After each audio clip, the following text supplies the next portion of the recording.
आज के इस वीडियो में हम बात करेंगे आखिर इन सभी का हिंदी क्या होता है। तो आइए वीडियो की शुरुआत करते हैं।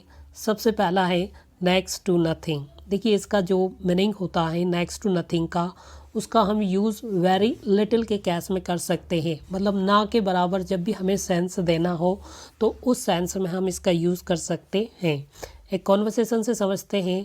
एक लड़का दूसरे लड़के से क्या बोलता है, इज़ दैट शर्ट एक्सपेंसिव? क्या ये वाली जो शर्ट है ये महंगी है? तो दूसरा लड़का क्या बोलता है, नो, मतलब नहीं। It cost next to nothing, मतलब इसकी जो कॉस्ट है वो ना के बराबर है, बिल्कुल कम कॉस्ट है। वैसे भी नेक्स्ट टू का मतलब हो जाता है बगल में, और नथिंग मतलब कुछ नहीं के बगल में। तो कहीं ना कहीं इसका जो लिटरल मीनिंग हो जाएगा ना के बराबर, या फिर मीनिंग हो जाएगा वेरी लिटिल। आज का दूसरा सेंटेंस है ओवर द मून। अब इसका मतलब क्या होता है?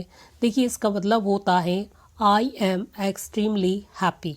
मतलब जब आप बहुत ज़्यादा खुश होते हो तो उस केस में आप बोल सकते हो आई एम एक्सट्रीमली हैप्पी। इसका मतलब हो जाएगा मैं बहुत ज़्यादा खुश हूँ।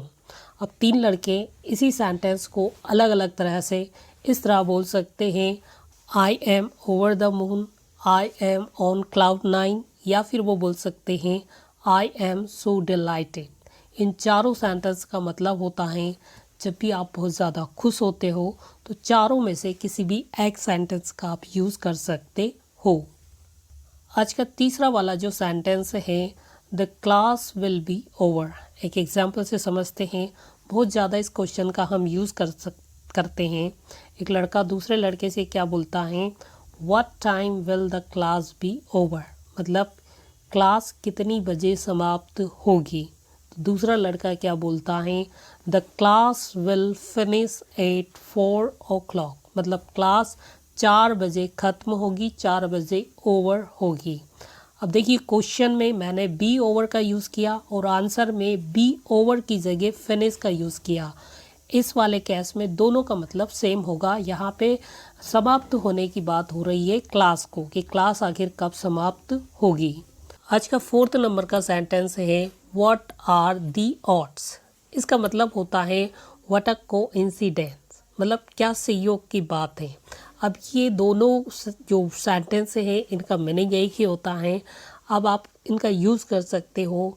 मान लीजिए आप कहीं घूमने गए और वहाँ पे ऐसे व्यक्ति से आप मिल गए जिसकी आपको उम्मीद नहीं थी। मान लीजिए आपका पुराना दोस्त मिल गया, तो आप उस केस में हिंदी में बोलते हो क्या संयोग है यार, क्या संयोग की बात है। इन चीज़ों को आप इंग्लिश में बोल सकते हो व्हाट आर दी ऑड्स, या फिर आप बोल सकते हो what are coincidence. Hope that कि इस वीडियो से आपको इन सभी का हिंदी मीनिंग समझ में आया होगा। Thank you for watching.